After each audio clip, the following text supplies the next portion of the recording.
선화목자교회 주일 사부 예배를 들으시는 모든 성도님들을 주님의 이름으로 환영합니다. 이제 곧 예배가 시작됩니다. 핸드폰 전원은 꺼주시거나 진동 모드로 전환해 주시고, 온라인으로 예배하시는 성도님들께서는 경건한 예배가 될 수 있도록 바른 자세와 복장을 갖추어 주시기 바랍니다. 예배를 들으시는 모든 곳마다 하나님의 은혜가 가득하기를 축복합니다. 감사합니다. 할렐루야. 주일 사부 예배에 오신 여러분, 또 온라인으로 함께 예배 드리시는 모든 성도님들을 환영하고 축복합니다. 오늘도 우리의 찬양을 받으시기 합당하신 주님, 그 거룩한 주님을 함께 우리 찬양하며 감사하는 마음으로 나가시면 좋겠습니다. 우리 그 주님 앞에 영광의 박수 올려드리면서 우리 모두 함께 자리에서 일어나서 함께 찬양하겠습니다.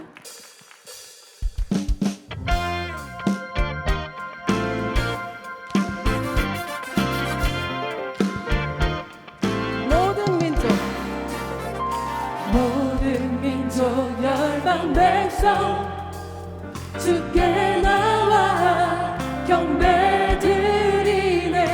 이제 주를 높이리라. 나 가진 것 모두 버리고 존귀한 주님을 영원히 높이사 주께 노래해. 마음을 열고 기쁜 소리로 주의 성소에서 sing. 주께 노래해. 넘치는 사랑 울려 퍼지게 주의 성소에서 sing. 다시 한번 처음부터 함께 찬양합시다. 모든 민족 열방 백성 주께 나와 경배드리네. 이제 주를 높이리라. 나 가진 것 모두 버리고 존귀한 주님을 영원히 높이사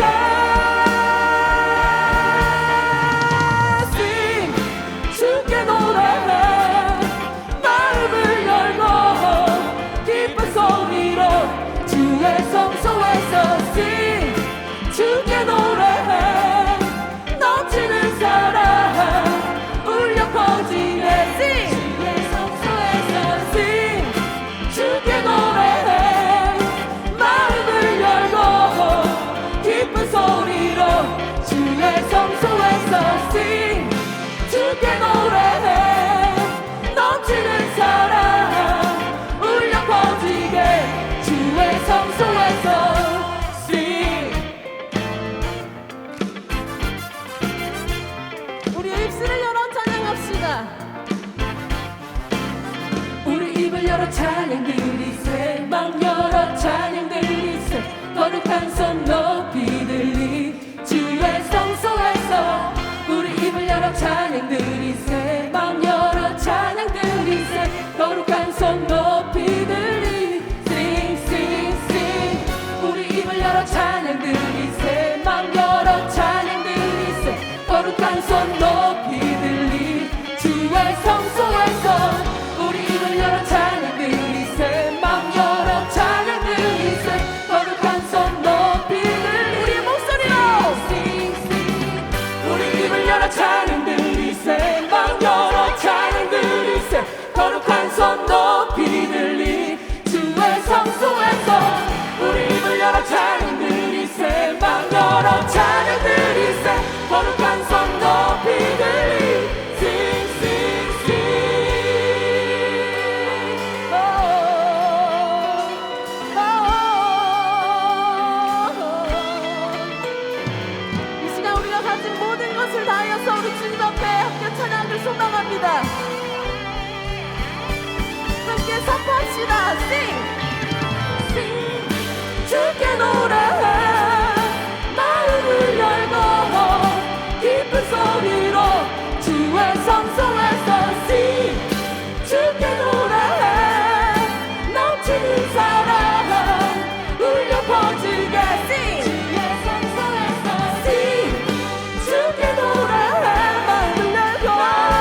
주의 긍휼을 지하여 나가리. 왕 되신 주 앞에 나 경배합니다. 주님만 찬양받기 합당하시니 큰 존귀와 영광 홀로 받으소서. 오 주 앞에 나 나갑니다.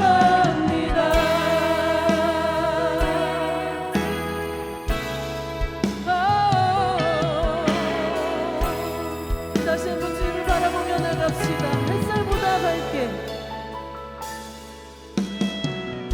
햇살보다 밝게 빛나는 주의 영광. 모든 어둠 물리치네.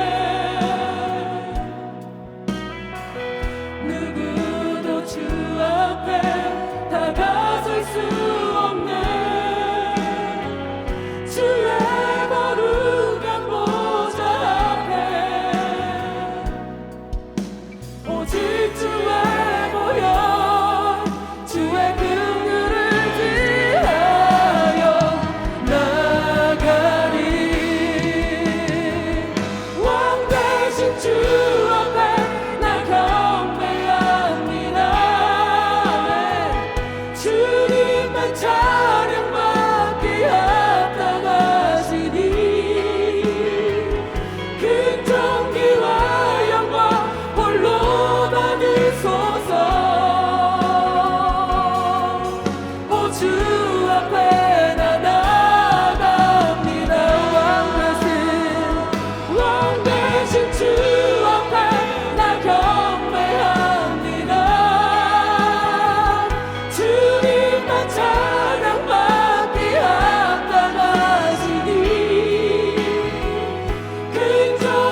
앉으셔서 모두 자리에 앉으시겠습니다.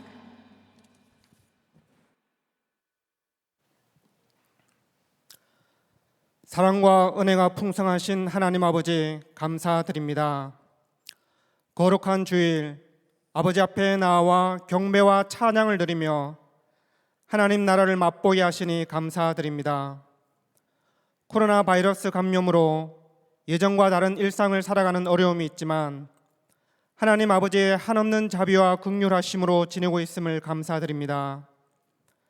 하나님 아버지, 신령과 진정으로 드리는 이 예배를 통하여 무너지고 상한 마음들이 있다면 회복하게 하여 주십시오.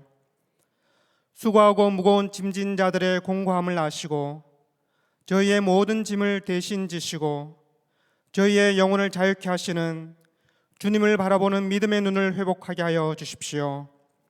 또한 예수님의 생명으로 충만케 하셔서 세상 한가운데서 주님의 기쁨과 사랑으로 하나님의 나라를 증거하는 저희가 되게 하여 주십시오. 오늘 말씀을 전하시는 유기성 담임 목사님께 성령으로 충만케 하셔서 저희를 향하신 주님의 말씀과 마음을 전하게 하시고 말씀을 듣는 성도들이 하나님의 말씀을 온전히 믿음으로 순종하게 하셔서 열매 맺는 삶이 되게 하여 주십시오. 주님, 교회 각처에서 예배를 섬기시는 모든 성도들의 사랑의 수고를 기쁘게 받아주시고 주님의 은혜로 충만케 하여 주십시오.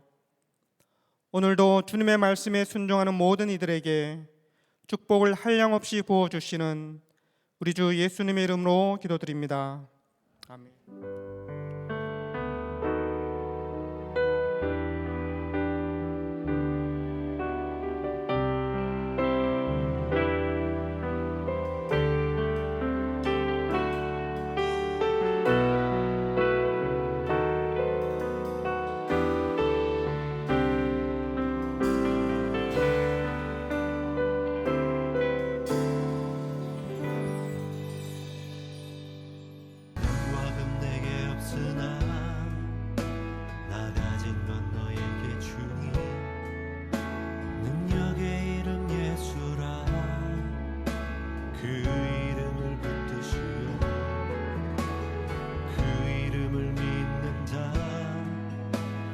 그 이름을 외치는 자, 그가 어떤 사람이든 그는 주의 영광 보리라.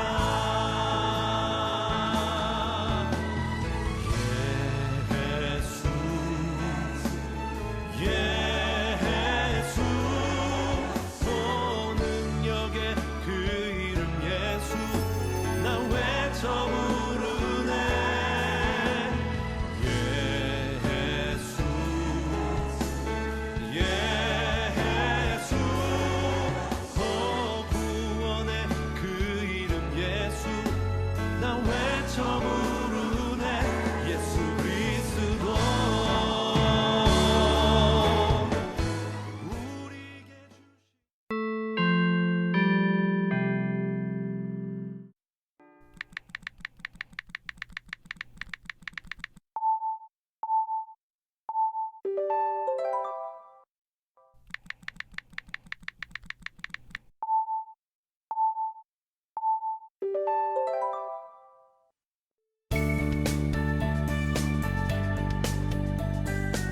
예수동행일기 제자훈련은 매일 동행일기 제자훈련 교재와 영상으로 학습한 내용을 매주 조별로 모여 나누고 나눔방에서 댓글을 통해 영적 교제의 기쁨을 경험하는 훈련입니다. 성도님들의 많은 신청 바랍니다. 교회 소식을 알려드리겠습니다. 오늘까지 선교 헌금 개인 약정 기간입니다. 해외 선교사, 국내 미자립 교회, 북한 이탈 주민, 특수 선교 기관과 동역하는 일에 기쁘게 참여해 주시기 바랍니다. 설 가정 예배지가 안내 데스크와 교회 홈페이지에 준비되어 있습니다. 선한 목자 교회에 처음 오신 새가족 여러분을 환영합니다. 1층 새가족실에 가시면 교회 등록과 교회 생활에 대한 안내를 받으실 수 있습니다. 매일 1시간 기도와 예수 동행 일기를 통하여 주님과 동행하는 한 주 보내시기 바랍니다. 예배에 나오신 여러분 모두를 주님의 이름으로 축복합니다. 오늘 영상 광고에서 보신 것처럼 오늘 저녁에 유규영, 이원희 선교사님 파송 예배가 있습니다. 여러분 모두가 함께 참여해 주시고 또 기도로 중보해 주시면 감사하겠습니다. 특별히 하나님께서 정말 기뻐하시는 일이 선교라는 것을 우리가 기억해야 합니다. 우리가 파송 예배로 그치는 것이 아니라 파송 예배 후에도 물질로 기도로 중보해야 할 줄 믿습니다. 주보에 선교 헌금 봉투가 오늘 나갔습니다. 많은 분들 참여하셔서 같이 기도하는 마음으로 캄보디아에서 정착하시는 데에 귀하게 사용될 수 있도록 헌금해 주시면 감사하겠습니다. 주보를 참조하셔서 온라인으로도 헌금하실 수 있겠습니다. 이 시간 다 함께 하나님을 경외하는 마음으로 자리에서 일어서시겠습니다. 오늘 우리에게 주시는 하나님의 말씀은 요한복음 4장 43절부터 53절, 54절 말씀입니다. 이틀 뒤에 예수께서는 거기를 떠나서 갈릴리로 가셨다. 예수께서 친히 밝히시기를 예언자는 자기 고향에서는 존경을 받지 못한다 하셨다. 예수께서 갈릴리에 도착하시니 갈릴리 사람들이 예수를 환영하였다. 그들도 명절을 지키러 예루살렘에 갔다가 예수께서 거기서 하신 모든 일을 보았기 때문이다. 예수께서 또다시 갈릴리 가나로 가셨다. 그곳은 전에 물로 포도주를 만드신 곳이다. 거기에 왕의 신하가 한 사람 있었는데 그의 아들이 가버나움에서 앓고 있었다. 그 사람은 예수께서 유대에서 나와 갈릴리로 들어오셨다는 소문을 듣고 예수께 와서 제발 가버나움으로 내려오셔서 아들을 고쳐주십시오 하고 애원하였다. 아들이 거의 죽게 되었기 때문이다. 예수께서 그에게 말씀하셨다. 너희는 표징이나 기이한 일들을 보지 않고는 결코 믿으려고 하지 않는다. 그 신하가 예수께 간청하였다. 선생님, 내 아이가 죽기 전에 내려와 주십시오. 예수께서 말씀하셨다. 돌아가거라. 내 아들이 살 것이다. 그는 예수께서 자기에게 하신 말씀을 믿고 떠나갔다. 그가 내려가는 도중에 종들이 마중 나와 그 아이가 살았다고 보고하였다. 그가 종들에게 아이가 낫게 된 때를 물어보니 어제 오후 1시에 열기가 떨어졌습니다 하고 종들이 대답하였다. 아이 아버지는 그때가 예수께서 그에게 내 아들이 살 것이다 하고 말씀하신 바로 그 시각인 것을 알았다. 그래서 그와 그의 온 집안이 함께 예수를 믿었다. 이것은 예수께서 유대에서 나와서 갈릴리로 돌아오신 뒤에 행하신 두 번째 표징이다. 아멘. 하나님의 말씀입니다. 자리에 앉으시겠습니다. 오늘 설교를 시작하면서 좀 우스운 이야기를 해서 좀 미안한 마음이 있긴 합니다만 어느 헬스 클럽에 이런 문구가 있다고 합니다. 물만 먹어도 살찌는 경우 가슴에 손을 얹고 곰곰이 생각해 보셔야 합니다. 내가 뭘 물처럼 먹었는가? 정말 마음에 찔리는 글이긴 한데 예수를 믿는 우리도 한번 생각해 봐야 됩니다. 예수 믿어도 은혜가 뭔지 모르겠다. 예수 믿어도 무슨 복을 받았는지 모르겠다. 이렇게 생각하시는 분이 있다면 가슴에 손을 얹고 생각해 보셔야 됩니다. 내가 진짜 예수님을 믿기는 해보았는가 하는 겁니다. 우리는 예수님을 주님이라고 부릅니다. 그 말은 우리가 예수님의 말씀에 무엇이든지 순종하는 사람이라는 뜻입니다. 여러분들은 예수님이 하신 말씀에 순종하십니까? 마태복음 5장 44절에 보면 너희 원수를 사랑하며 너희를 핍박하는 자를 위하여 기도하라. 마태복음 6장 31절에 무엇을 먹을까, 무엇을 마실까, 무엇을 입을까 염려하지 말라. 마태복음 6장 33절에 너희는 먼저 그의 나라와 그의 의를 구하라. 마태복음 16장 24절에 아무든지 자기를 부인하고 자기 십자가를 지고 나를 좇을 것이니라. 요한복음 12장 24절 하늘의 밀이 땅에 떨어져 죽으면 많은 열매를 맺느니라. 구구절절 아멘입니까? 여러분에게 해당되십니까? 아니면 들어는 보았는데 내가 그렇게 살고 있다고 할 수는 없습니다 라고 한다면 예수님은 주님이 아닙니다. 그런 주님은 없는 거죠. 주님이 말씀하셨는데 내가 그 말씀대로 살지 않는다면 예수님은 주님 아니신 거죠. 예수님께서 예루살렘에서 성전을 깨끗하게 하시는 엄청난 일을 하셨습니다. 그 당시에 그 유대교회의 권세, 제사장과 그리고 유대교회 그 권세로 따지면 감히 누구도 상상할 수도 없는 일을 한 겁니다. 성전에서 제사 드리기 위해서 팔고 있는 그런 양과 소, 비둘기를 파는 상인들, 환전하는 환전상들의 상을 뒤집어 엎고 채찍질하면서 그들을 다 내쫓았어요. 이건 엄청난 충격이었습니다. 그 때문에 예수님에 대해서 사람들의 관심이 굉장히 커졌어요.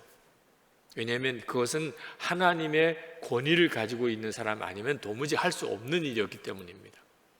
그래서 당시에 예루살렘에 있던 많은 사람들이 예수님에게 관심을 가지고 예수님을 만나고 싶어하고 예수님과 식사 한번 하고 싶어하고 그런 이들이 많이 생겼습니다.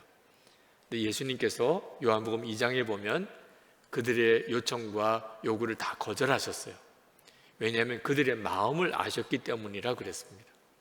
그들이 예수님이 행하시는 놀라운 일을 보고 예수님과 가까이 하려고 관심을 가지는 거지, 진짜 예수님이 그리스도인 것을 믿고 주님께 온전히 순종하려고 하는 믿음은 아니었기 때문에 주님께서 그들과 더 이상 교제하지 않으셨어요. 근데 예수님께서 이제 그 일 후에 갈릴리 고향으로 내려오시게 됩니다. 내려오시는 길에 사마리아 지역을 거치면서 사마리아 여인을 만나서 그를 구원하시고 그로 인해서 사마리아 사람들과 한 이틀을 머무시면서 천국 복음을 전하시고 사마리아 일대에 부흥이 일어나게 됩니다. 예수님이 정말 마음이 기쁘셨어요. 그 이후에 다시 이제 고향으로 내려오시는데 마음이 굉장히 불편하셨습니다. 왜냐하면 고향에서는 선지자가 대접을 받지 못한다, 그렇게 말씀하셨어요. 고향 사람들이 자기를 배척할 것에 대해서 아셨던 거죠. 물론 이 갈릴리 고향 사람들도 예수님을 처음에는 아주 열렬히 환영을 했습니다. 그들도 예루살렘에 올라가서 6월절에 예수님이 행하신 일을 보았고 들었기 때문입니다. 와, 이분이 정말 놀라운 분이구나. 그래서 그들이 예수님이 고향으로 내려오실 때 대단히 환영을 했습니다. 그러나 예수님은 기쁘지 않으셨어요. 왜냐하면 예루살렘에 있던 그 사람들처럼 갈릴리 고향 사람들도 자기가 행하는 어떤 놀라운 일, 기적 같은 일들 때문에 자기에게 관심을 갖는 거지, 실제로 내 말을 믿고 순종하는 사람들이 아니고, 이제 주님이 천국 복음을 전하면 그들이 반발하고 나중에는 그들이 십자가에 예수님을 이제 못 박으라고 할 자들임을 아셨기 때문입니다. 자, 그런데 이 사마리아 사람들의 믿음과 이 갈릴리 사람들의 믿음이 참 묘하게 대조가 됩니다. 그때 그 갈릴리에 살던 왕의 신하가 있었는데 그 사람의 본래 집은 가버나움이었습니다. 거기서 한 34km 정도 떨어져 있는. 근데 그 사람이 예수님께 찾아 나와서 아들을 고쳐달라는 거예요. 아들이 지금 죽어가고 있는데 예수님께서 가버나움까지 가셔서 아들을 좀 살려달라고 아주 간청을 합니다. 예수님이 그 왕의 신하의 간청을 들으시고 마음이 안 좋으셨어요. 그래서 아주 차가운 듯한 말씀을 하십니다. 48절에 보면 너희는 표징이나 기이한 일들을 보지 않고는 결코 믿으려고 하지 않는다. 이 왕의 신하가 예수님이 기적 행하는 분인 것만 믿고 온 거라는 거죠. 예수님이 그걸 아시니까 선뜻 마음이 이렇게 가지 않으셨어요. 예수님이 사마리아 지역을 거쳐올 때 그때 만난 사마리아 사람들은 기적과 상관없이 예수님을 믿었습니다. 사마리아 여인은 무슨 기적 체험한 기사가 없어요. 그냥 자기 같은 사람도 하나님이 기억하시고 사랑하신다는 것, 예수님을 통하여 경험한 겁니다. 그리고는 이 여인이 완전히 뒤집어졌어요. 물 항아리 다 내버려 두고 마을로 뛰어들어가서 자기를 그렇게 천대하고 멸시하던 마을 사람들에게 예수 그리스도를 전한 거예요. 기적 없이도 얼마든지 예수님 믿고 이렇게 변화될 수 있다는 거죠. 사마리아 사람들도 기적을 경험했던 기사가 없어요. 자기들이 도무지 함께 상종하기 싫어하던 어떤 여인이 사람이 완전히 달라진 겁니다. 진짜 메시아를 만나지 않았다면 이 여인이 이렇게 바뀔 수 있을까? 그래서 그들이 충격받고 예수님에게 나온 거예요. 그리고 예수님과 함께 이틀을 더 지내면서 예수님으로부터 천국 복음을 듣고 그 사마리아 사람들이 스스로 예수를 믿었는데, 기적 없이도 무슨 놀라운 일을 행하신 거 아니라도 주님의 말씀만 듣고 예수님을 잘 믿고 삶이 변화될 수 있다는 거죠. 자, 예수님께서 그토록 간절히 제발 가버나움으로 내려오셔서 아들을 고쳐주십시오, 그렇게 2번이나 간청하는 이 왕의 신하에게 돌아가거라, 내 아들이 살 것이다, 그렇게 말씀하셨습니다. 자, 이 말씀은 뭔가 기적이 있어야 믿는 사람에게는 굉장히 어려운 말씀이에요. 뭔가 이렇게 눈에 보이도록 믿을 만한 무슨 일이 일어나야 믿겠다는 사람에게는 이 말씀은 사실 정말 받아들이기 쉽지 않습니다. 아무것도 없는데, 예수님 꼭 모시고 가야 되겠는데 그냥 살아났으니 가라니, 세상에 이렇게 막연할 수 있습니까? 근데 이 왕의 신하가 큰 갈등이 있었겠지만 예수님을 만나고서 예수님에 대한 마음의 심령의 변화가 일어납니다. 그래서 아들이 살아났다는 것에 대한 확인이 되지 않았지만 주님이 말씀하셨다면 그러면 가야지, 이렇게 생각이 든 거예요. 그래서 그가 말씀에 순종하여 가버나움 집으로 그냥 내려갑니다. 내려가다가 집에 종이 막 달려오는 것을 만나요. 아들이 어떻게 됐느냐? 아들이 열이 다 내렸습니다. 도대체 언제 그런 일이 일어났느냐? 들어보니까 예수님께서 돌아가라, 내 아들이 살 것이다, 그 말씀하신 그때였어요. 그리고 온 집안이 다 예수를 믿었다는 거죠. 오늘 말씀이 주시는 메시지가 이겁니다. 이 왕의 신하가 기적을 바라고 예수님께 왔었지만 그가 오히려 순종의 믿음을 얻게 되고 진짜 예수님을 바라보는 눈이 열리게 된 겁니다. 이 요한복음은 이 기사가 예수님이 그리스도라고 하는 2번째 표징의 기사라고 말씀하고 있어요. 이 표징이라고 하는 말은 예수님이 그리스도라는 사실을 드러내는 사건이라는 뜻입니다. 첫 번째 표징은 갈릴리 가나 혼인잔치집에 물이 포도주가 되는 기적이었죠. 근데 그 표적도 순종으로부터 일어납니다.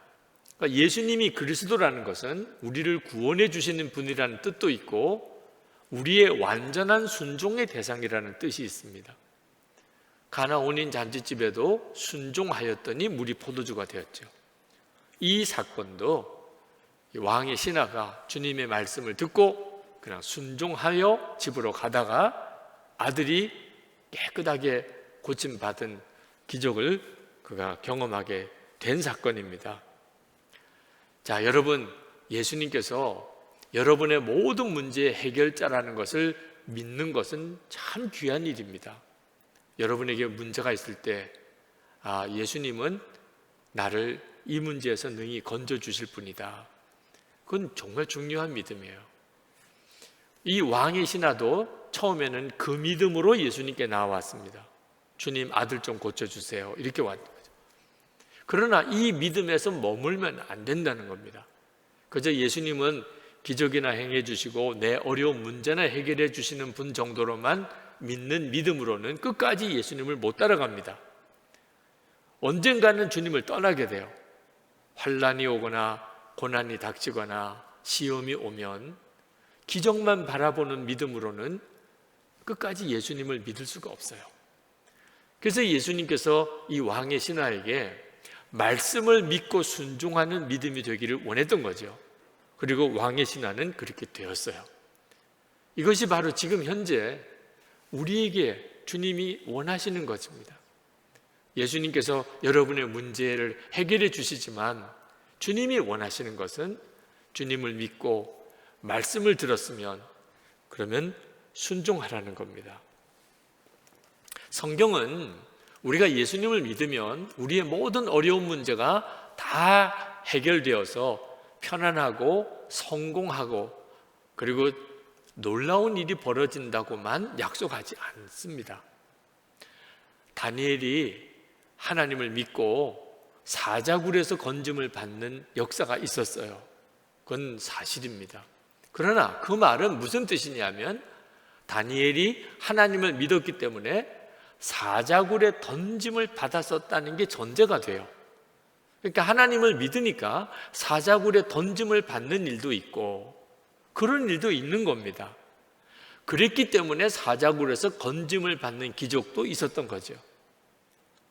그러나 하나님을 믿고 말씀에 순종한다고 다니엘처럼 다 사자굴에서 건짐을 받는 것도 아닙니다. 히브리서 13장 35절부터 보면 하나님을 믿고 순종했는데 여전히 고난이 계속되고 더 심해지는 경우에 예를 쭉 열거해 주고 있어요. 히브리서 11장 35절부터 제가 읽겠습니다. 여자들은 자기의 죽은 자들을 부활로 받아들이기도 하며 믿음으로 죽었던 자가 살아나는 일도 있었다는 거예요. 또 어떤 이들은 더 좋은 부활을 얻고자 하여 심한 고문을 받되 구차히 풀려나기를 원하지 아니하였으며 또 어떤 이들은 조롱과 채찍질 뿐 아니라 결박과 옥에 갇히는 시련도 받았으며 돌로 치는 것과 톱으로 켜는 것과 시험과 칼로 죽임을 당하고 양과 염소의 가죽을 입고 유리하여 궁핍과 환난과 학대를 받았으니 이런 사람은 세상이 감당하지 못하느니라. 그들이 광야와 산과 동굴과 토굴에 유리하였느니라. 그러니까 어떤 사람은 믿고 순종하였더니 기적적인 변화 또 놀라운 승리가 있었습니다. 그러나 믿고 순종하였는데 여전히 고난이 계속되고 그로 인해서 순교하는 일도 많았습니다. 예수님을 잘못 믿어서 그런 건가요? 그들이 예수를 믿고 순종했는데 어떤 기적 같은 일이 일어나지 않은 것은 그들이 잘못 믿어서 그런 건가요? 아니라는 겁니다. 그들이 상이 더 크다는 거예요. 40절에 보면 이는 하나님이 우리를 위하여 더 좋은 것을 예비하였은지요. 말씀에 순종했더니 오히려 더 어려움이 생겼습니다. 이건 더 좋은 상급이라는 거예요. 여러분이 이 사실에 대한 믿음이 분명해져야 비로소 예수님을 진짜 믿는 겁니다. 예수님은 우리의 주님이세요. 우리가 바라는 것은 기적이 아니고 예수님이 주님 되심입니다. 우리에게 있어서 예수님은 온전한 순종의 대상일 뿐이에요. 이것이 예수님을 잘 믿는 겁니다. 여러분 중에는 그 말씀이 굉장히 받아들이기 힘든 분들이 있으실 거예요. 굉장히 마음이 무거우신 분이. 예수님을 믿으면 내 어려운 문제 해결되면 좋겠는데, 아니 더 어려워질 수도 있다니 그게 쉽지 않으신 분들이 있으실 거예요. 저는 여러분들에게 예수님을 그냥 예수님이 주님이신 것만으로 충분하다, 그리고 어떤 어려움이 있어도 나는 달게 받겠다, 이런 믿음을 가지시라고 강요하고 싶지 않아요. 그건 제가 강요한다고 되는 일도 아니니까요. 오직 그 말씀을 전하는 저 자신이 그런 믿음의 사람이 되기만을 원할 뿐이에요. 한 15년 전입니다. 제가 이 교회 부임에 온 지 얼마 되지 않았을 때 제가 저희 친구 목사님 한 분의 설교를 영상으로 제가 듣고 있었어요. 그때 제 방에 초등학교 다니던 딸이 들어왔어요. 그래서 그 목사님의 설교를 잠깐 같이 들었습니다. 그 목사님께서 예레미야서 선지자에게 하신 하나님의 말씀을 그 부분에서 전하고 계셨습니다. 하나님은 예레미야 5장 1절에서 이렇게 말씀하셨습니다.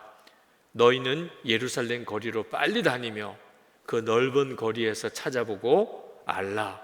너희가 만일 정의를 행하며 진리를 구하는 자를 한 사람이라도 찾으면 내가 이 성읍을 용서하리라. 그래서 예레미야 선지자는 온 성을 돌아다니며 그 한 사람을 찾았습니다. 그러나 찾다가 끝내 찾지 못했습니다. 결국 유다는 멸망했습니다. 하나님이 찾는 한 사람이 없어서 유다는 망한 것입니다. 그 목사님이 정말 안타까운 심정으로 이렇게 설교를 쭉 하는 것을 제 딸이, 초등학교 다니는 딸이 듣고 저에게 불쑥 질문을 하는 거예요. 아빠가 만약에 그때 그 예루살렘에 살았다면 예레미야 선지자가 아빠를 만나고 하나님이 찾으시는 그 사람이구나 그랬을까요? 이렇게 묻는 거예요. 머리에 망치로 쾅 얻어맞는 것 같았습니다. 여러분들 그거 쌤통이다 이렇게 생각하면 안 돼요. 여러분 자신에게 질문해 보셔야 됩니다. 과연 하나님이 나를 보시고 내가 찾는 그 한 사람이구나 이렇게 말씀하실까? 저는 그때 솔직히 그 어린 저희 딸에게 물론이지 아마 예레미야 선지자가 아빠를 만났으면 하나님이 찾는 그 사람을 만났구나 그랬을 거야 이런 대답을 못 하겠더라고요. 그런 마음의 갈망은 있어요. 그랬으면 좋겠다. 제가 좋은 목사고 하나님이 찾으시는 그런 그 한 사람이었으면 좋겠다. 그런 갈망은 정말 간절하지만 내가 지금 그런 사람이다 그렇게 자신 있게 말을 못 하겠더라고요. 그것은 저 자신에게 너무너무 안타까운 일이었어요. 그래서 나는 죽고 예수로 사는 십자가의 복음을 어떻든지 붙잡고 그렇게 목회를 해온 겁니다. 항상 주님을 주목하고 바라보고 살고 싶어서 매일 예수 동행 일기를 쓰고 또 그렇게 나누자고 그렇게 권하고 목회를 해온 거예요. 예수님 한 분이면 충분하다 이런 고백을 분명하게 할 수 있는 목사가 되고 싶었던 거죠. 얼마 전에 어느 목사님이 그런 이야기를 하시더라고요. 목사님이 그렇게 하나님께 순종하고 그리고 예수님 한 분만 바라보고 사셨기 때문에 하나님께서 목사님에게 복을 주시고 이렇게 목회가 성공하신 거 아니겠습니까? 그런 말씀을 하시더라고요. 제가 그 목사님의 말씀을 듣고 엄청 마음이 당황스러웠어요. 지금 제 모습이 또 선한목자교회가 하나님께서 제가 하나님을 바라보고 온전히 순종했기 때문에 주시는 상급이란 말인가? 만약에 정말 그랬다면 그건 저에게 너무 슬픈 일이 됐을 겁니다. 분명히 선한목자교회는 하나님이 하셨다고 밖에는 설명할 수 없는 부흥을 주셨어요. 거기에는 하나님의 특별한 계획이 있을 거라고 저는 믿습니다. 그렇지만 지금 현재 선한목자교회가 이렇게 부흥된 것이 제가 하나님께 순종했기 때문에 하나님이 주신 상급이다. 그렇지 않다고 저는 생각해요. 만약에 진짜 이것이 그 상급이라면 저에게는 참 비참한 일일 것입니다. 제가 진짜 하나님으로부터 받고 싶은 상은 도무지 순종할 수 없는 일에 내가 순종했구나 라고 인정해 주시는 거예요. 그게 상급일 뿐이에요. 실제로 나는 죽고 예수로 사는 십자가의 복음을 설교하고, 그리고 항상 예수님 바라보고 살자고 그렇게 성도들에게 가르쳤기 때문에 교회에서 쫓겨난 목사님들이 계십니다. 장로님들이 부담스럽다고, 그런 설교 부담스럽다고 담임 목사님을 내쫓은 교회가 있어요. 담임 목사님이 그런 설교하는 부목사가 싫다고 나가라고 해서 지금 개척 교회를 하는 목사님도 계세요. 그 목사님이 만약에 상을 받으면 받을까요? 상은 그런 게 상인 거예요. 세상에서 뭔가 잘 되었으니 상을 받은 거고, 세상에서 뭔가 어려워졌으니 그는 벌을 받은 게 아니에요. 여러분, 하나님의 말씀대로 살고 그 말씀대로 전했고 순종했는데 환난이 오고 고난이 닥치고 실패하고 그랬다면 그는 주님 앞에 섰을 때 춤을 추며 기쁠 거예요. 주님이 다 하시지 않겠어요? 만약에 이 세상에서 대접받고 모든 게 다 편안하고 그리고 잘 되기만 했다면 하나님 앞에 섰을 때 도대체 그가 무슨 상을 받을 게 있겠어요? 세상에서 누릴 거 다 누렸는데. 제가 주님을 조금씩 더 알아가고 주님과 동행하는 삶에 계속 힘을 쓰다 보니까 이 세상에서 잘 되고 어려워지는 게 그게 문제가 아니더라고요. 오직 중요한 것은 예수님께서 드러나셨느냐, 우리 주님께서 영광을 받으셨느냐, 우리 주님이 원하시는 일이 이루어졌느냐, 그거 하나밖에 중요한 게 없더라고요. 물론 이따금씩 제 마음속에 이런 어떤 인간적인 욕망과 세상적인 욕심이 제 속에서도 이렇게 일어날 때가 있습니다. 그러나 주님을 아는 눈이 점점 열리면서 세상적으로 잘 되고 성공했다고 말하는 것이 얼마나 하찮은 것인가. 진짜 중요한 것이 주님이신 거예요. 여러분, 예수님을 믿은 가장 큰 복이 뭔지는 정확하게 아셔야 됩니다. 예수 믿은 가장 큰 복이 뭐죠? 세상에서 잘 되고 건강하고 무슨 기적이 일어나고 아닙니다. 예수님과의 친밀한 관계 속에 살게 되는, 예수님이 정말 내 안에 거하시고 그 주님과 동행하게 된 것이 예수 믿은 가장 큰 복이에요. 우리가 예수를 믿으면 저주에서 벗어났다고 말을 하는데 도대체 저주가 뭐가 저주지요? 병든 게 저주고 가난이 저주고 실패한 것이 저주입니까? 아니에요. 하나님을 믿고 싶은데 믿어지지 않는 거예요. 하나님이 믿어지기는 하는데 하나님과 관계는 너무 막연해요. 그게 저주예요. 아담과 하와가 에덴 동산에서 살다가 선악과 따먹고 그들이 에덴 동산에서 쫓겨납니다. 에덴 동산에서 쫓겨난다는 이야기가 뭐지요? 이제 더 이상 하나님과 친밀히 동행하며 살지 못하게 된 거예요. 그 에덴 동산에서 쫓겨날 때 아담과 하와의 심정이 어땠겠어요? 그 두려움, 그 절망감, 그 고통이 얼마나 컸겠어요? 그런데 대부분의 사람들이 하나님을 실제로 그렇게 알고 있지 못합니다. 에덴 동산에서 쫓겨난 아담과 하와처럼 하나님이 믿어지지 않고 너무 하나님과 거리감이 느껴지고 믿어도 막연해요. 그런데 많은 사람들은 아담과 하와가 느꼈던 그 절망감과 두려움이 없어요.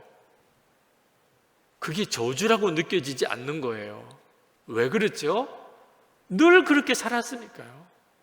태어날 때부터 그렇게 살았으니까. 하나님과 친밀한 관계 속에 사는 게 뭔지를 알지 못해요. 그래서 그저 하나님은 계신지 안 계신지 모르는 분이구나. 하나님과 관계는 믿기는 해도 그저 너무 막연한 그런 관계구나. 그게 당연한 건 줄로 알아요. 성경을 읽어보면 하나님이 안 믿어지고 하나님과 관계가 먼 것은 그게 저주라는 걸 알게 돼요. 모르니까 저주 가운데 있는데도 안타까움도 두려움도 갈망도 없는 거예요. 그것을 알고 나면 예수님이 내 마음에 계시구나, 이 사실이 깨달아지고 그 예수님과 동행하며 살 수 있게 된 것이 얼마나 놀라운 것이냐 말이에요. 아니, 하나님이 계시다 안 계시다 말할 것도 없잖아요. 내 안에 계신데. 그리고 그 주님과 계속 매일매일 순간순간 동행하고 살게 된 것이 그 자체로서 모든 것이에요. 충분해요. 그 다음에 어떻게 되었느냐 하는 것은 전체 주님께 맡길 뿐입니다. 오늘 이 시간에 여러분 중에도 이 아들이 죽어가는 그 왕의 신화, 심정으로 오늘 교회에 오신 분들이 있으실 거예요. 어떻든지 이것만큼은 해결되었으면 좋겠다. 예수님, 이것만큼은 좀 해결해 주시고 고쳐주시고 구원해 주십시오. 그렇게 정말 간절한 분들이 있으실 거예요. 주님의 말씀을 귀 기울이세요. 두려워하지 마. 믿기만 해. 주님은 오늘 이 시간 여러분에게 반드시 그렇게 말씀하실 거예요. 내 눈으로 보지 못하면 믿을 수가 없겠습니다. 그 믿음의 단계를 넘어서야 돼요. 예수님이 내 마음에 계시구나. 그러면 지금 충분한 거예요. 지금 주님이 나에게 말씀하셨어요. 그러면 지금 잘 가고 있는 거예요. 우리에게 지금 필요한 것은 주님의 말씀에 순종할 믿음이 필요한 겁니다. 지금 이 순간에 이렇게 하라. 믿으라. 염려하지 마라. 믿고 맡기라. 용서해라. 사랑해라. 기뻐해라. 주님이 여러분에게 지금도 말씀하세요. 왕의 신하에게만 아니고. 아직까지 문제투성이에요. 아직도 해결되지도 않았어요. 그래도 주님은 이 시간에 여러분이 해야 될 것에 대해서 말씀하세요. 그렇지 않은 사람은 한 사람도 없어요. 그러면 응답받은 거예요. 주님이 나와 함께 계신 거 하나만 가지고도 사실 모든 문제 다 해결받은 거나 똑같아요. 그 다음에 내 문제는 주님의 문제가 돼요. 가정이나 교회나 직장이나 여러분이 예수님 진짜 믿고 주의 말씀에 순종해 가기 시작하면, 그러면 예수님이 그리스도라는 표적이 되는 사건들이 다 일어나게 됩니다. 이제 오늘 이 시간 우리 함께 기도하십시다. 여러분, 지금 현재 여러분의 심정이 너무 절박해서 왕의 신하가 이런 심정이었겠구나, 그런 분이 있으십니까? 그러면 오늘 더욱 순종의 믿음을 붙잡으세요.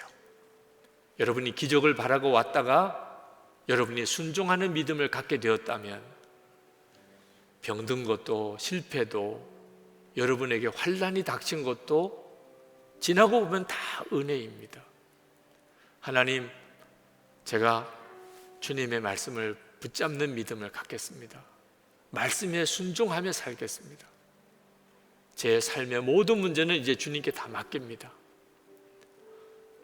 여러분이 이 아들 죽어가는 그 심정인 왕의 신하 같은 분이 계시다면 오늘 진짜 그 기도를 주님께 드리시기 바랍니다. 그런 분이 계시면 일어나서 기도하세요. 주님께서 여러분에게 반드시 역사하실 겁니다. 왕의 신하에게 주셨던 그 은혜를 여러분에게도 주실 거예요. 이제는 주님의 말씀에 제가 온전히 순종하겠습니다. 주님이 말씀하시면 저는 말씀대로만 가겠습니다. 그리고 주의 역사를 보게 해주소서. 영상으로 지금 이 말씀을 들으시는 분들도 동일하게 주의 말씀을 붙잡으세요. 여러분의 문제를 능히 해결해 주실 분이 주님이십니다. 주님을 신뢰하시고 그리고 순종의 믿음으로 나아가시기를 바랍니다. 우리 다 같이 기도하겠습니다. 은혜와 사랑이 충만하신 하나님, 놀라우신 하나님의 은혜, 하나님의 역사를 찬양합니다.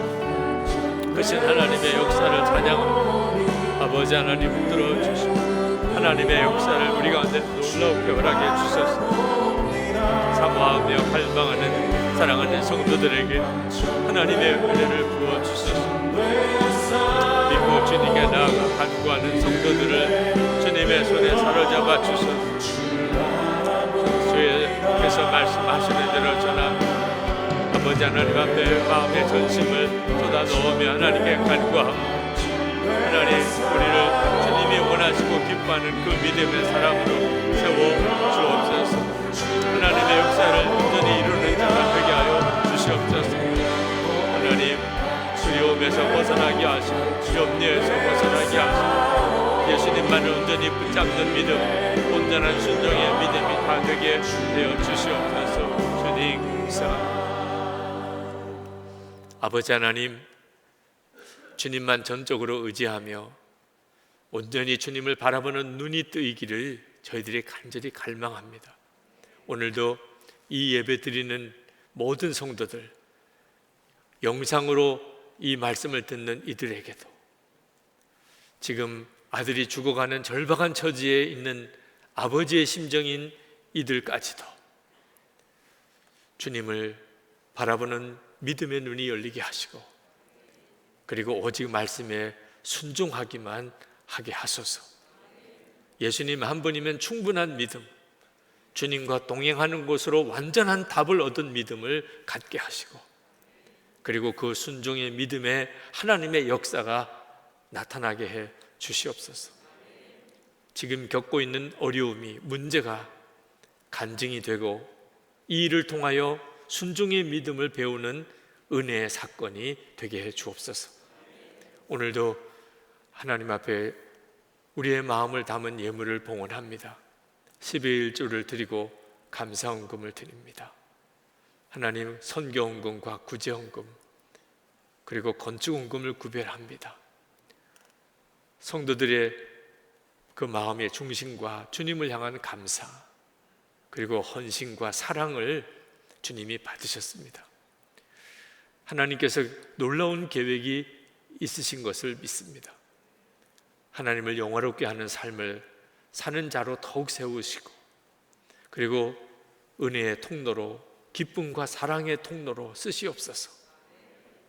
온 가족들에게 하나님의 살아계심의 증인이 되게 하시고 어디서 무엇을 하든지 주님과 동행하는 놀라운 삶을 살아가게 하옵소서. 믿음으로 순종하였더니 주께서 역사하심을 간증하는 삶이 또 이 한 주간 이어지게 하소서. 병든 자를 주님이 고치시고 마음 상한 자를 치료하시고 가족들이 다 구원을 받게 하시고 그리고 성도의 기업에 힘을 더하소서. 살 길을 열으시고 돕고 베풀고 사는 자가 다 되게 하소서. 대통령 선거를 앞두고 나라가 참 혼란스럽습니다. 하나님을 경외하는 바로 그 사람이 대통령이 되게 하시고 뿐만 아니고 이 선거를 진행되는 동안 국민의 마음이 분열되지 않고 오히려 화합하여 하나 되는 기적이 일어나게 하옵소서. 북한 주민들 이제는 구원해 주소서. 자유와 복음이 전해지고 그 땅에도 하나님의 은혜의 역사가 이루어지게 하소서. 김국기 목사님, 김정국 목사님, 최충길 선교사님, 장문석 집사님, 억류된 많은 종들과 성도들 이제는 풀려나게 해주소서. 하나님, 세계 열방에 주의 복음이 전해지고 선교의 세문이 활짝 열리고 코로나19로 인한 환란이 지나가며 영적 대각성이 일어나게 하여 주시옵소서.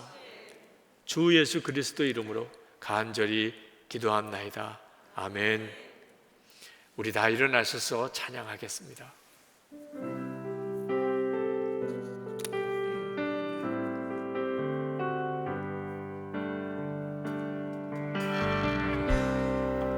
모든 상황 속에서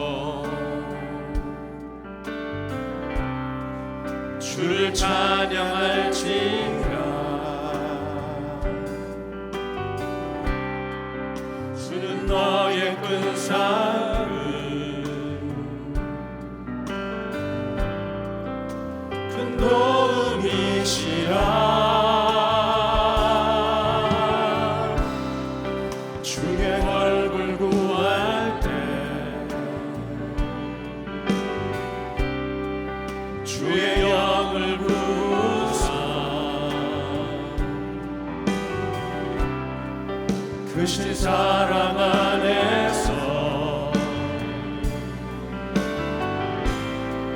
주를 보게 하소서.